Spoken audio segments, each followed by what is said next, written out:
नाशिक नंतर आता पुण्यातील हिंजेवाडी आयटी क्षेत्रातही एका धक्कादायक प्रकरणाची चर्चा सुरू झाली आहे। एका आयटी कंपनीत काम करणाऱ्या महिलेने गंभीर आरोप करत हिंजेवाडी पोलीस ठाण्यात तक्रार दाखल केली आहे। पीडित महिलेच्या म्हणण्यानुसार तिच्या सहकार्याकडून इस्लाम स्वीकारण्यासाठी आणि एका व्यक्तीसोबत संबंध ठेवण्यासाठी तिच्यावर दबाव टाकण्यात आला। तिने या गोष्टींना नकार दिल्यानंतर तिला सातत्याने मानसिक त्रास सहन करावा लागल्याचा आरोप करण्यात आलाय।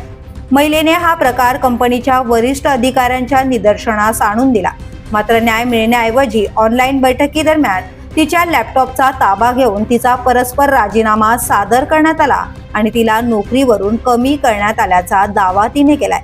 या प्रकरणी हिंजेवाडी पोलिसांनी तक्रार दाखल करून तपास सुरू केला असून संबंधित आरोपी महिला अधिकाऱ्याला चौकशीसाठी नोटीस बजावण्यात आली आहे। दरम्यान हिंदू जनजागृती समितीने या प्रकरणाच्या उच्चस्तरीय चौकशीची मागणी केली आहे। पोलिसांकडून पॉश कायद्याअंतर्गतही तपास सुरू असून पुढील कायदेशीर कारवाई केली जात असल्याची माहिती वरिष्ठ पोलीस निरीक्षक बालाजी पांढरे यांनी दिली आहे। The police news bureau, Pune.